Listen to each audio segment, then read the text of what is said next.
sama Pak Najib masukannya apa Mas? Masukan apa? Masukan kompre. Kompre. Enggak gitu kan Mas. Masuk kono masukan. Komprenya cuma titik 2 aja. Apa? Judulnya. Cuman titik 2 tok. Untuk komprenya udah selesai. A plus loh. Ya kan? Cuma kurang titik. Tapi untuk proposalnya itu yang harus karena kerangka teorinya itu harus lebih jelas. Tapi menurut sampean ya, kenapa kok bisa beda gitu ya? Pola kompre dengan pola proposal versi Pak Najib ini. Sebenarnya sama. Terus? Yang beda kan kalau kompre itu kata Pak Najib itu ya studi kasus kan. Jadi studi kasus yang itu ya udah kasus itu mengatakan apa dengan teori jadinya gini. Tapi kalau observasi itu kan panjang ya, nafas panjang. Jadi satu teori besar yang ingin kita diskusikan itu dengan beberapa studi kasus. Beda, makanya proposal harus kerangka teorisnya harus lebih jelas dalam mendiskusikan kasus-kasus yang ada.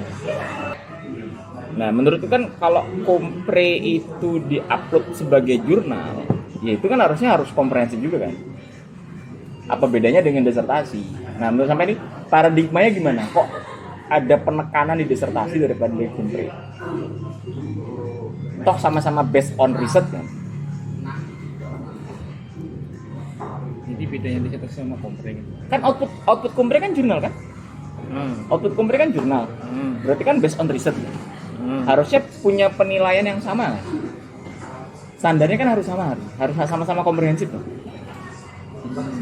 Kenapa kemudian pernyataan sampai tadi kan komprenya selesai, proposalnya belum gitu kan? Ya, misalnya kompre itu sebagai tugas kan ya gimana pun juga tugas kan? Iya. Tugas mata kuliah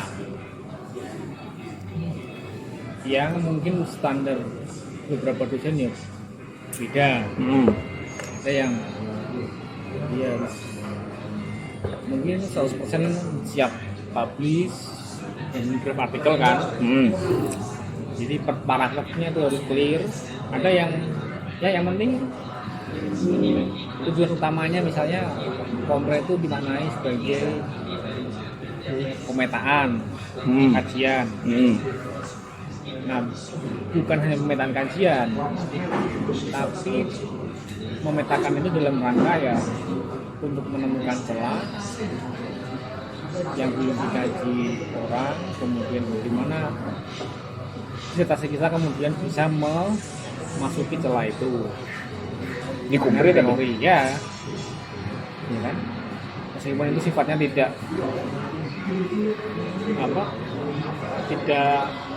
pakai data ya maksudnya. Tapi kan celah itu kan harus sudah muncul. Justru malah menolong sih. Justru malah kompre ini sangat menolong. Kalau aku baca versi yang ini punya panel gitu ya.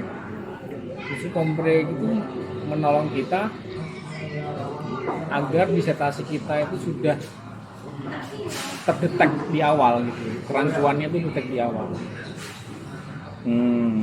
Makanya kompre itu menurutku ya ringkasan disertasi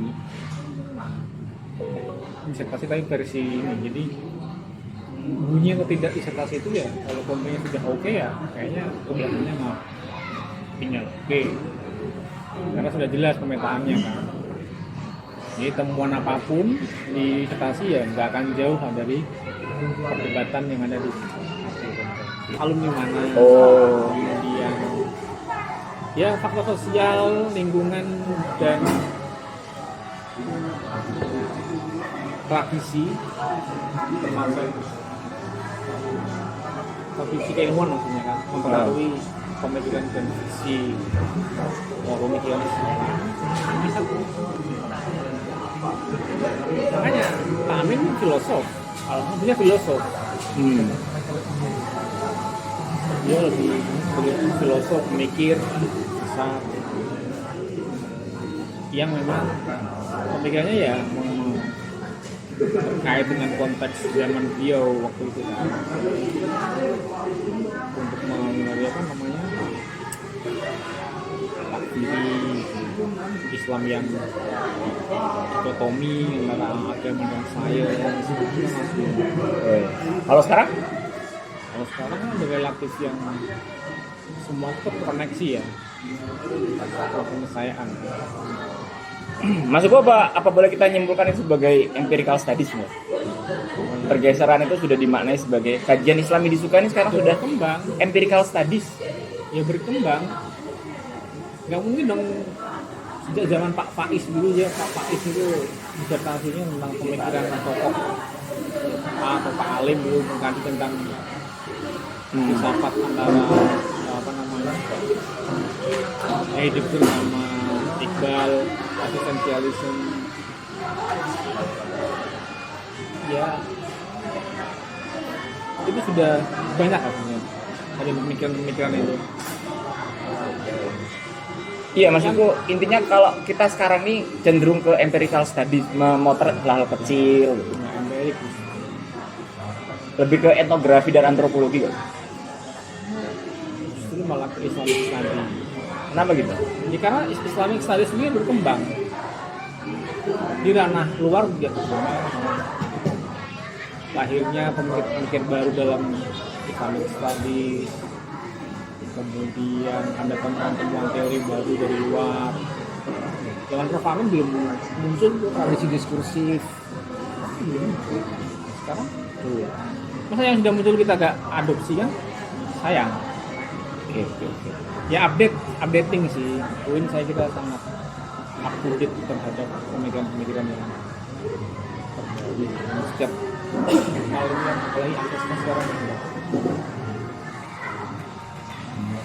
sudah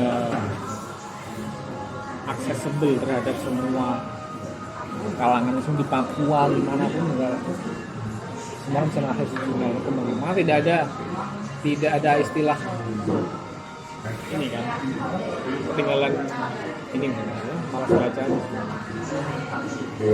Makanya kalau UIN itu berubah menurut gue yang kuliah atau kuliah gitu ya, bukan UIN yang berubah, saya aja yang ketinggalan zaman.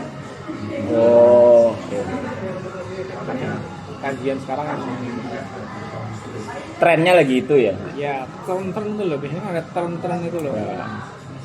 Kalau kata ini ada dulu kan ada pemikiran Islamolog beda dengan antropolog yang tekstual. Ya. Kemudian itu ada anthropological term. Itu pun udah beda tuh. Ada sensorial term. Apa lagi ya? Ya ada putaran-putaran dalam kolonial term gitu. Yang dulu tuh post kolonial tuh sudah paling sekarang mah. Tapi emang percaya nggak bahwa kajian Islamis itu nggak lepas dari 9/11? 9/11 itu, ya itu kan pemantik awal aja. Jadi itu menandai sebuah kesadaran baru. Iya, memang banyak yang berubah pasca itu kan. Pasca itu ya, Bang, mulai kajian-kajian apa ya? Maksudku perdebatan tentang nation state, kemudian sekuler dan religius. Akhirnya corak kajian sekarang Islam sih, gimana? Pertama tentang Islam. Bukan berakal dari ini ya, berakal dari apa ya? Inquiry dari genealogi agama dalam suatu institusi gereja, misal. Kalau kita lihat bukunya Pak Alim itu pertama Pak Alim, yang mana? pertemuan pertama Tugas siapa tuh? Ibrahim M. Abi Robi. Wah, Abi Robi 9/11 loh. Kan 11 kan? Dia kan dulu memukat itu kan. Gimana melihat fenomena Osama bin Laden. Itu memang berubah. cara pandang Barat terutama terhadap Islam yang itu masih, tapi itu ya berkembang lah sekarang itu. Kalau itu kita pakai lagi di riset kita ya, agak mau juga mungkin nggak banyak kan. Kecuali kita menampilkan apa yang Terkata ini gimana? Disertasi mana? Calon bakal disertasi ini gimana? sekali sih kok. Disertasi sampean loh, ini kan bakal temuan baru kan? Dalam rangka apa namanya? Membentuk suatu novelty kan? Menurut sampean disertasi sampean ini membicarakan apa dalam kerangka ini? Dalam kerangka perubahan paradigma ini? Dia disertasi di dalam rangka, kalau isu besarnya kan studi Islam misalnya ya, Islam yang tidak lagi harus pakai pemikiran tokoh. Oke, ini bagus, pemikiran tokoh enggak? Terus? Karena bukan berarti gak menarik ya, tapi sudah banyak lagi jajan tokoh. Sampai itu Indonesia yang belum dikaji Gus Dur berapa ribu sih? Ya benar.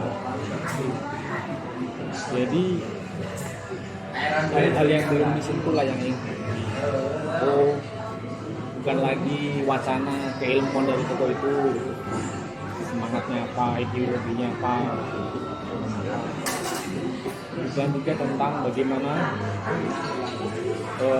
kemunculan ekspresi Islam yang baru, komunikasi Islam yang ini tuh, oh ini Islamisme nih, oh ini kemunculan Salafisme nih, oh ini kemunculan Sufisme perkotaan. Itu kan sudah banyak tuh. Jadi ingin memotret hal yang lumayan apa ya, yang paling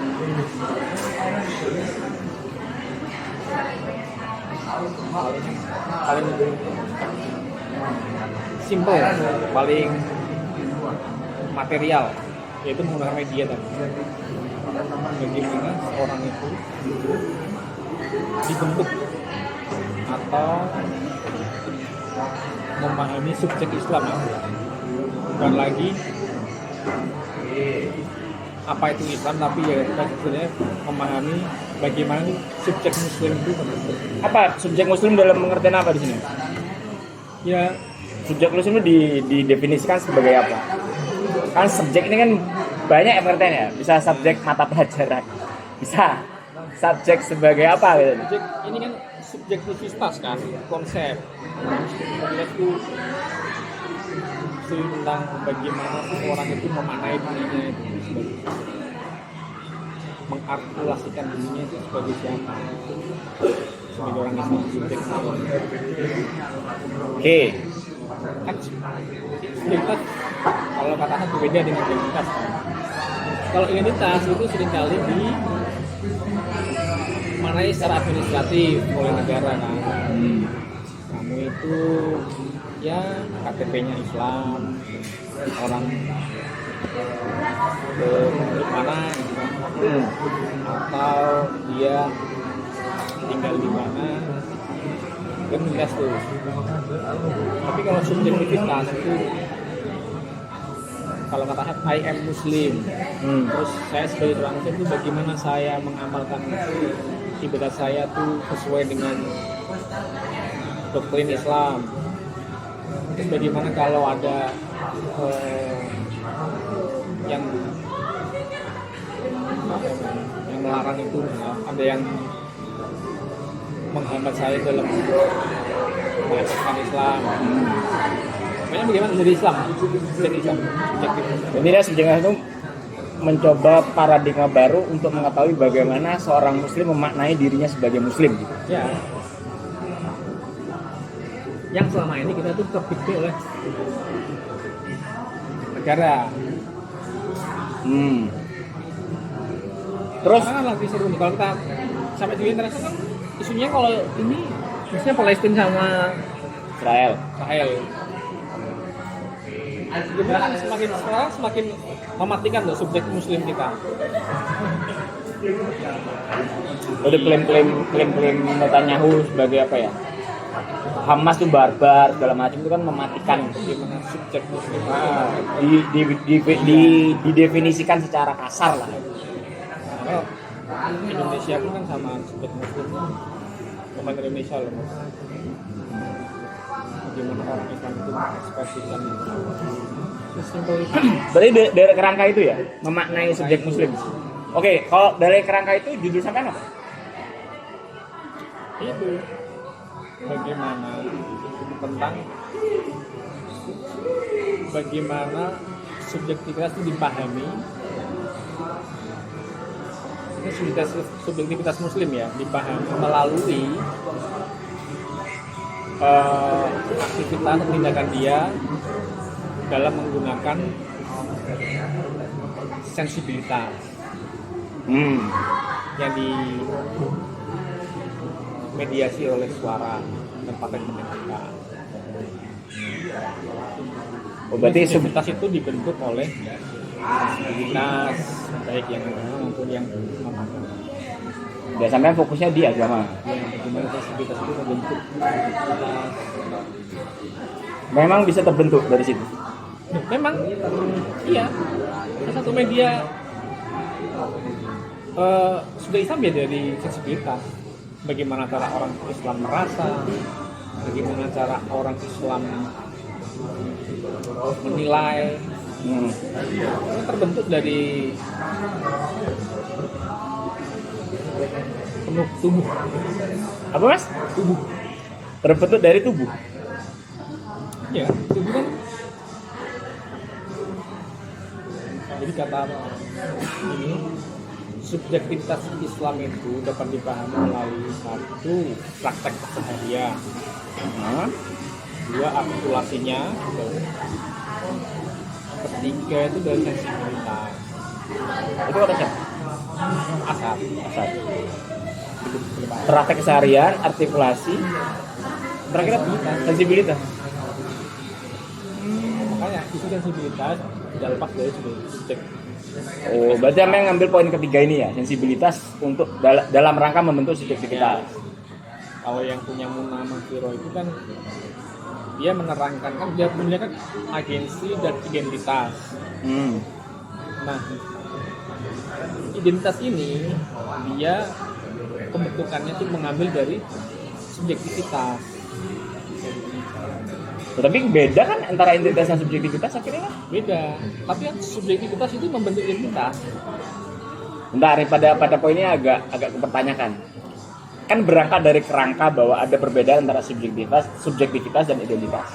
Ya, identitas yang berasal dari negara loh. Negara. Nah, kemudian kok terjadi tadi dalam Munah tadi kenapa kok terjadi identitas dari subjektivitas? Nah, tapi dia menggunakan konsep identitas secara lebih luas. Identitas, tapi di dalamnya ada identitas, ada. Belum paham aku. Kenapa kok bisa dua hal yang berbeda ini kemudian diramu jadi satu? Makanya, ya itu pertanyaan maaf. Di disertasi itu kan aku banyak. Dia tiba-tiba pakai subjektivitas, ya, karena di situ ada subjektivitas. Ya, karena dia identitas kan cukup umum ya sebagai gaya sosial ya. Karena dia pakai agensi di situ. Saya Satu lagi subjektivitas dipahami juga melalui agensi. Selain tadi, praktek keseharian, artikulasi, sensibilitas sama agensi. tindakan dia sih, effort, bahasa panas, effort seorang muslim dalam mempraktekkan. Itu kan yang masuk praktek sehari-hari gak sih? Ya, gitu. Praktek itu kan ada yang kita itu tidak pakai effort. Apa? Praktek nggak pakai effort. Ibadah, puasa pakai effort semua. Effort tuh ada deliberasinya tuh. Ada kesengajaannya. Itulah maksudnya agensi di situ. Melakukan di situ. Praktek ada yang terpaksa misalnya. Gimana? Ada yang terpaksa kita tuh. Praktek itu. Ada yang nggak terpaksa tuh? Ada. Banyak. Apa? Yang terpaksa. Yang nggak terpaksa? Itu agensi. Sahabat Mahmud tuh ya? Yang terpaksa tuh? Yang terpaksa ya pendisiplinan misalnya, yang terpaksa dalam arti apa ya? Ya makanya perdebatan nanti kan mau ke Sulaiman Mahmud sama Eskin apa namanya, Samuli kan, kesenangan misalnya kan, bagaimana melihat laser laser ya. bagaimana langit yang waktu luang itu kan itu sering terjadi, apakah nanti harinya ke ambivalensi atau ke betul agensi memainkan artikulasi itu antara doktrin Islam sama praktek keseharian yang ini kan kadang-kadang tarikannya bisa berbeda dengan doktrin Islam dalam praktek keseharian.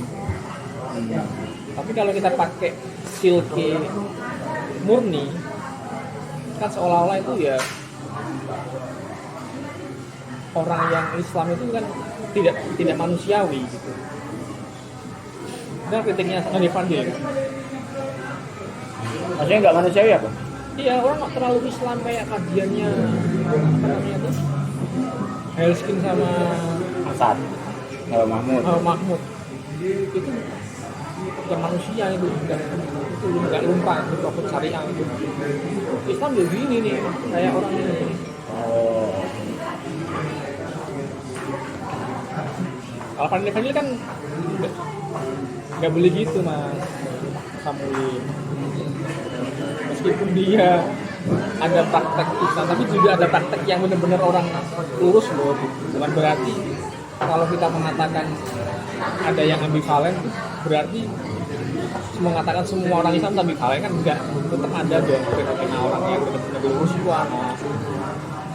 Meskipun ada fenomena yang orang Islam yang suka coli, berarti semua orang maksudnya gitu loh. Kan sering kali gitu obrolan punya. Iya. Apa? Lama. Samuli itu kan tidak langsung ada Fadil. Gini mas, aku punya pendekatan gini ya. Maksudnya kalau kita berbuat apapun itu biasanya mempunyai dasar nilai moral agama dan non-agama. Iya. Ada orang yang muslim tapi tidak memaknai perubahan baiknya itu berasal dari nilai moral agama. Ada orang muslim yang apa ya? Yang merasa perlu memperbaiki diri berdasarkan nilai moral agama. Maksudnya gitu. Jadi nggak bisa jadi Tokan kan? kasuistik banget maksudnya. Ya kan sensibilitas itu kata Pak juga katain kritik Samuli kan gitu, sensibilitas seseorang itu beretik itu bukan tidak melulu dari sensibilitas religius, Iya. tapi juga sensibilitas yang non Religius. Tapi sifatnya kasuistik. Nah itu disertasinya si Mujib. Ya itu sifatnya kasuistik. Sangat kasuistik. Makanya ada metrik, ada rubrik moral dari Monahab dan Laratib. Nah itu dia rubrik moralnya. Oke, lama. Jadi ada beberapa konsep yang membentuk moral seorang. Nah makanya itu kan tesisnya Asad kan. Jadi yang membentuk moral seorang itu bukan hanya dari agama, tapi juga dari non-agama, dari sekuler, dari normal apapun. Nah agensi adalah bagaimana dia memainkan dua itu, mengartikulasikan. Nah itu artikulatif Islam itu.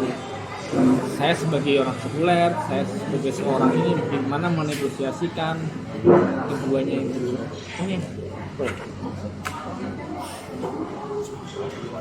Nah kita baca di Managing Affect and Sensibilitas konsepnya Fadil. kan?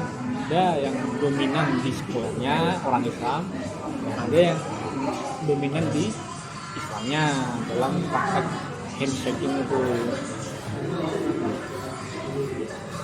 Aku memahami sederhana, tapi dalam konteks penelitianku kenapa memperdebatkan itu? Nah, yang aku bingung juga tuh. Kenapa itu? Mulai ini pertanyaan krusial. Kebingungannya di mana? Iya kan? Kebingungannya di mana? Kenapa Anda memperdebatkan ini? Apakah kajian itu nanti melihat praktek keseharian dan mamanya? Ya mungkin arahnya ke situ. Tapi kalau melihat malah justru maknya itu yang suara dan pendengaran yang di sana itu malah apa ya, bisa kaya, bukan hanya agama. Jadi disclaimer dulu ya, berarti kajian temuan sampean itu tentang ma'iyah misalnya. Ya, Ma'iyah yang forum ya, pengajiannya bagi pakai teorinya Hirskin, Soundscape gitu ya. Apa yang membuat sampean ini sebelum kita melanjut pada kebingungan tadi ya? Tapi apa yang membuat sampean itu menilai bahwa kajian ma'iyah ini bisa nih dipakai dalam dialektika Soundscape? Apa yang membuat sampean memutuskan untuk lokus penelitianku di ma'iyah nih kayaknya nih? Objek penelitianku di ma'iyah ya, sebagai perdebatan liar Soundscape. Ma'iyah kan suara itu ya itu kaya. Pertama musik. Oke. Ya dakwah. Coba kita melihat itu sebagai praktek dakwah ya, atau pengajian gitu. Kalau kita membedakannya ada dua ini, sekaligus nanti menjawab kenapa pakai ambivalen itu relevan atau tidak gitu kan. Karena Maya itu ya tadi dia selalu punya dua ketertarikan itu kan, dua tarikan forum Maya yang rutin itu sebagai pertunjukan atau sebagai pengajian. Ya. Itu kan selalu ambivalen kan. Ambivalennya di mana? Apa nggak boleh pengajian ada performatif? Iya, bagi sebagian doktrin Islam kan musik dianggap haram misalnya kan. Oke, kok nggak? Oke. Oh, di ambivalensinya. Itu kan bisa jadi kontra ininya kan. Ternyata di Ma'iyah menampilkan hal itu dalam satu panggung pengajian. Ya, apalagi bagaimana dua hal yang sebagian doktrin itu bertentangan tapi membentuk sensibilitas. Nah itu kan menarik itu. Tapi bukannya Ma'iyah menafsiri musik itu sebagai halal? Berarti kan ada aktor di sana yang memberikan Tafsir tertentu. membuatkan doktrin tertentu kan tentang ini. Ini pasti punya dong, nggak mungkin mereka tuh nggak ada Legitimasi diskursifnya kan nggak ada. legitimasi Islamnya harus ada. Itu relevansinya diskursifnya alasan. Oh iya, tadi kata kuncinya tadi subjektivitas dipahamin melalui tradisi diskursif. Islam sebagai tradisi diskursif, ya dia tradisinya ada, prakteknya ada, tapi dia tidak lepas dari doktrin normatif Islam. Jadi tidak mungkin gitu. Makanya dua tarikan itulah yang ingin dilihat dari perspektif tadi. Kemudian karena itu menggunakan media suara, jadi ya kita harus melihat itu dari sisi meminjam teorinya Hirskin, Soundscape, dan sensibilitas etis, ethical Soundscape. Kalau nggak salah Soundscape-nya Hirskin kan dalam temuan dia tentang etika kaset tuh ya, kaset dalam bukan ada bentuk visualnya kan? Iya. Tidak ada bentuk visual sama sekali kan? Apa temuan Mas ini nanti ada dalam bentuk visual gitu enggak? Atau itu sebagai argumen bahwa visualnya juga mempengaruhi imajinasi religiusnya kah apa? Oke, itu kalau kemarin kata Taman Selama terlalu sederhana. Oh, visualnya terlalu sederhana. Ya maksudnya kalau kita argumentasinya Hasid kan nggak mengkaji visual, saya mengkaji visual. Itu kalau saya terlalu sederhana ya. Anak dekan. Oh gitu. Kok komentarnya Martin salah gitu? Atau ziyadah sampean? Enggak lupa komentarnya apa. Itu terlalu ini ya, pokoknya sederhana apa gitu. Tapi lumayan. Jangan argumentasinya tuh, argumentasinya lebih kompleks kan. Bahwa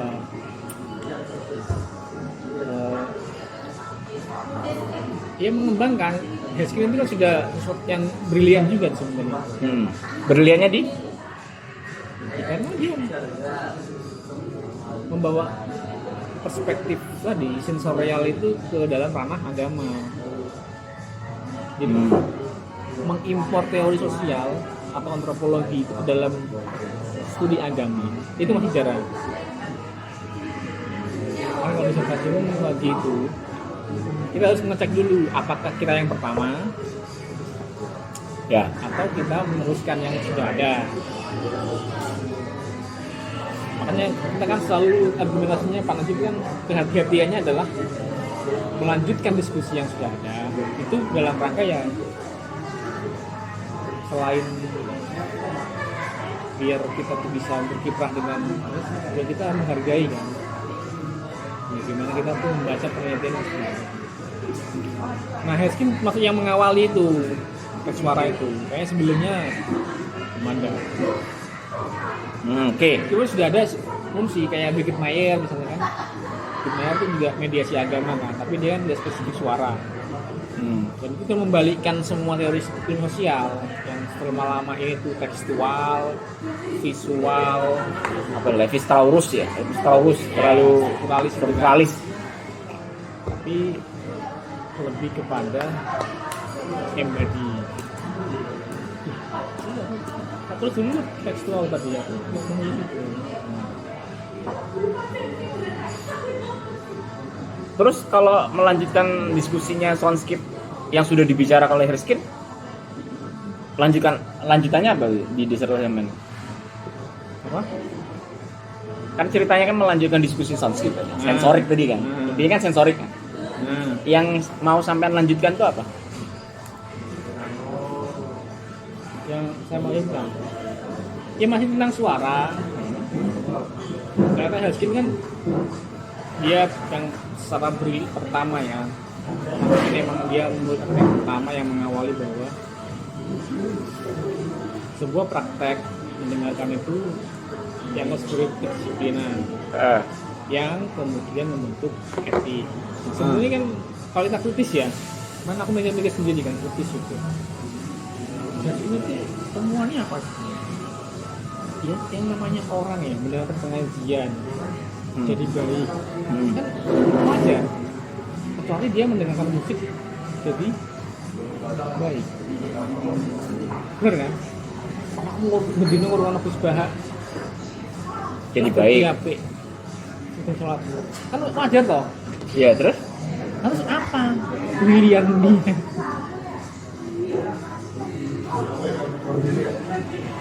Iya, sensori itu jadi media yang punya urgensi. Apa itu ya? Historik aja.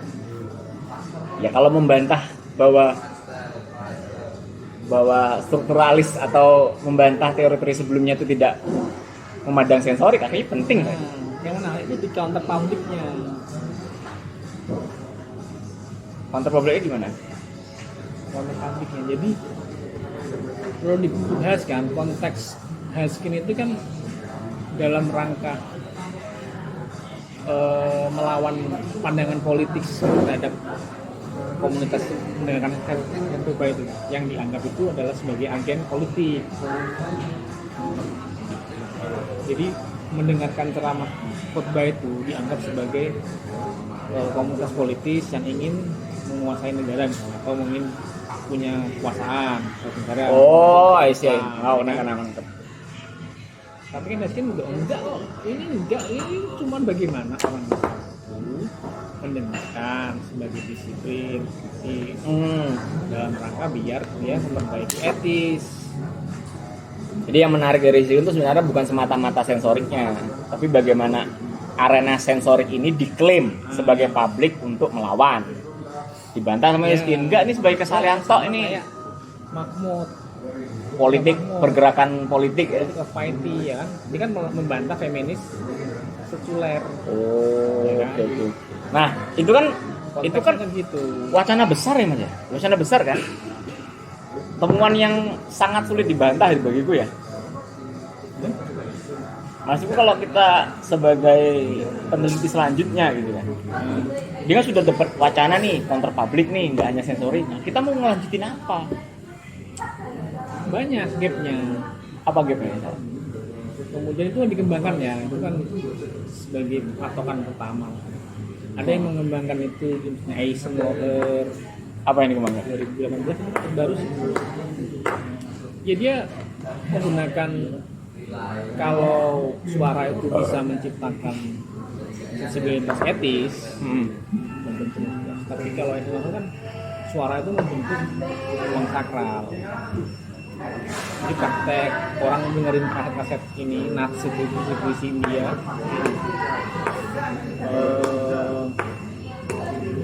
itu merasa kalau dengerin kaset itu kayak sunyi langsung kusuk, jadi kusuk menjadi lebih tenang. Jadi ruang sakral yang dikatakan oleh si Weber ya, apa? Ruang sakral ya ini. Banyak mas, apa sih mas? Lupa ini. Mircea Elias, Campbell itu kan dia meluaskan itu kan. Jadi ruang sakral itu bukan terbentuk dari ruangan ini. Ruangan ini kan nggak sakralnya. Tapi kalau kita masukin suara di sini nih, jadi sakral menurutku. Berarti kan dia memperluas ruang sakral. Makanya dia teorinya itu adalah sacred space. Sacred space, sacred apa namanya? Lupa. Sonic sacred. Apa ya? Teorinya namanya? Siapa? Penulisnya siapa? Eisenhower. Eisenhower kan gitu. Tapi dia nyinggung counter public. Nah, ya dia nggak membawa pabrik lagi. Pabrik itu udah temuan ini. Tapi ada penelitian terbaru tuh, namanya Hesdura. Hesdura itu dia meneliti partai Islamismenya di Turki. Kalau dia membalikkan pertemuan dari Heskin kayaknya. Kalau Heskin kan enggak, ini bukan tentang politik kok, ini tentang bagaimana dia menjadi soleh gitu. Enggak, kalau di Hesdura enggak. Ini bukan tentang orang soleh, ini tentang politik. Bagaimana partai politik itu mengasih ceramah itu juga dalam rangka mencari suara. Misalnya nih partai PKS, katakanlah ya, ini dengar pengajian terus. Nah, suara-suara yang di pengajian yang diinikan oleh partai tertentu bukan untuk hanya mensolehkan, tapi juga bagaimana dia meraup suara dari itu. Ya. Nah, itu menarik ya, Hesdura itu namanya. Kayak orang Padang itu, berudak.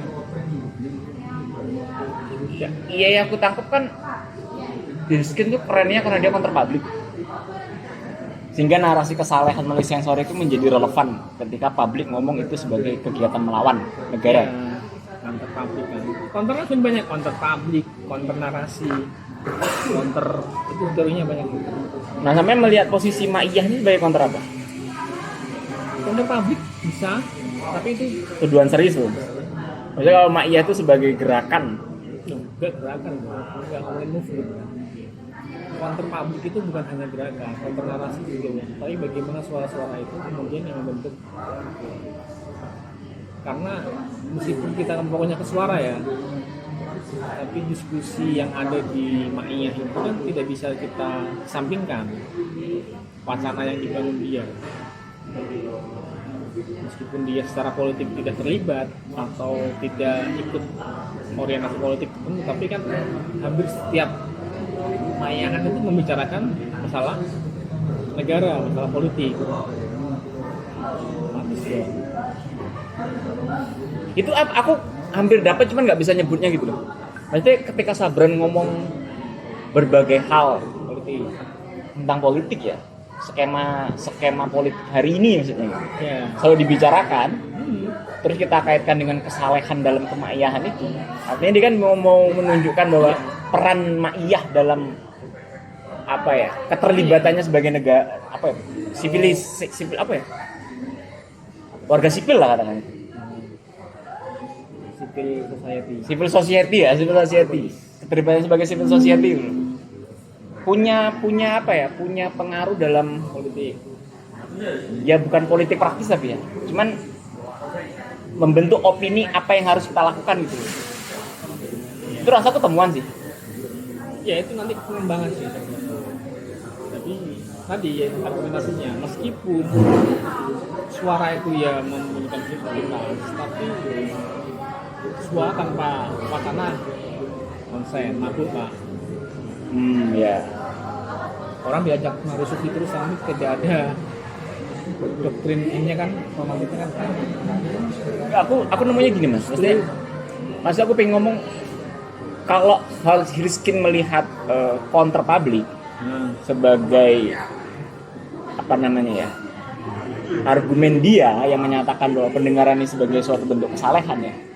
Tapi rasaku di Sertampe itu bicara bagaimana kemudian kesalehan ini melibatkan diri untuk berkontribusi dalam wacana atau diskursus civil society. Rasaku bisa gitu loh. Jadi kesalehan seorang refleksi dari pendengar Maiyah itu punya wacana sendiri dalam alam pikir mereka untuk berkontribusi dalam bernegara gitu. Bukan terus dianggap sebagai, kan nggak ada yang mengklaim Maiyah sebagai perlawanan kan? Ada nggak? Maiyah itu sebagai apa? Nggak ada. Ada Maiyah dianggap sebagai bentuk gerakan perlawanan kayak HTI itu akhirnya dibubarkan. Enggak kan? Maiyah kan kompleks. Itu sih menurut dia itu kalau mau diarahkan ke publik ya. Tapi kemarin Pak Najib bilang nanti dulu lah, kalau publiknya itu nanti dulu. Fokus ke sensibilitasnya dulu. Ini juga PR ya. Panjang ini juga nih. Sensibilitasnya itu juga panjang. Jadi kalau yang temuannya nanti mau pangkat publik, mau ke fenomena ketahanan Maiyah pasca ketidakhadiran Cak Nun, bagaimana suara itu beralih dari satu ke Sabran. itu menarik sih, saya kira. Nah itu nanti, ya itu kan teman-teman nanti kan menguatkan satu hal yang besar kan. Semua itu dimediasi oleh suara. Oke, yang nanti itu kita kelompokkan sendiri ya. Tapi yang di diskusi soundscape-nya apa? Ya semua itu kan berasal dari soundscape Maiyah. Enggak, yang berbeda dengan Hirskin apa? Dari medianya sudah beda.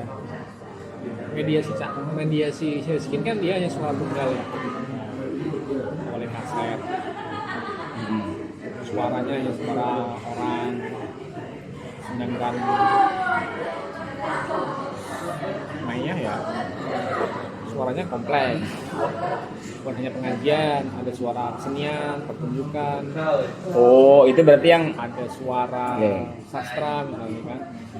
Secara sederhana sampean mau ngomong kompleksitasnya tidak hanya pada suara, tapi berbagai macam ragam pertunjukan dalam Maiyah gitu. Yang membentuk kesalehan. Suara-suara itu juga unik kan, apalagi musik Kiai Kanjeng itu juga kata Bang Anji, itu nggak sederhana. Itu aja sudah banyak dengan bab 2-nya dengan itu bertiga. Skepnya bertiga. Kalau Kiai masukan Kanjeng dibedah sendiri, musik Kiai Kanjeng itu seperti apa. Nah, karakter musiknya seperti ini nanti membangkitkan sensitivitas yang seperti apa.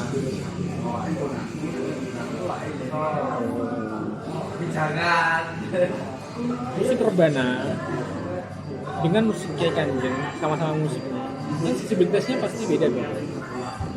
ya. Jadi moderasi itu nggak harus diajarkan dengan wacana, ngomong, sedang hotel. Juga mendengarkan musik Kiai Kanjeng yang kompleks. Ini moderasi ya, musik moderasi seperti ini.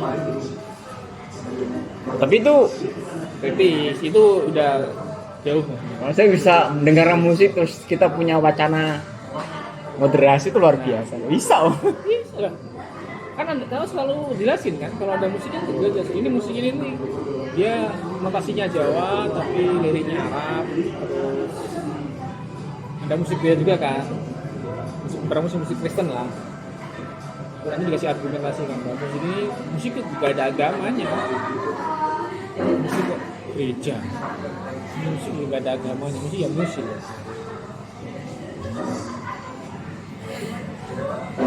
Oke. Masukan Pak Najib apa? Di rumusan ada berapa rumus masalah? Dia nggak nyinggung masalah, tapi konsep besarnya tadi fleksibilitas, afersi, suara dan mendengarkan termasuk sensor. Makanya kayaknya ya nggak jauh beda dengan sensibilitas, nanti akan dipotret melalui subjektivitas, kemudian aversi sama ini nanti dipotret melalui suara-suara tadi kan, Eskin sama Julian Milly itu dulu. Julian Milly itu dia meneliti praktek ceramah di Bandung kan. Tapi dia nggak ngerti musiknya, bagaimana penceramah ini. Kalau menurut Haskin kan membentuk sensibilitas artis, dia mengembangkan bukan hanya sensibilitas etis, tapi juga penceramah ini mampu membangkitkan afeksi para pendengarnya. Afeksi dengan humor, dengan ini apa namanya, kesenian-kesenian, tembang, pertunjukan wayang, dengan skill apa namanya itu sekarang, skill yang paling berguna itu adalah skill dia membuat cerita apa namanya, cerita Total? Storytelling. nah, storytellingnya kuat. Iya, karena itu penceramah itu semua. Awal fenomena penceramaan jadi stand up comedy. Kebalikannya iya, setelah komedi jadi penceramah juga ada, Naim.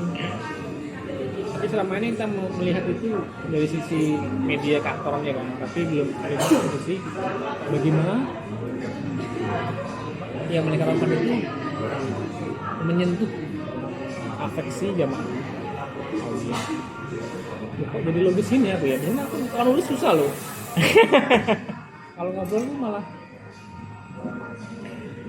Oke, jadi itu disertasnya Mas ya. Ada kisi-kisi lain untuk lulus disertasi di Unsuka? Pragmatis.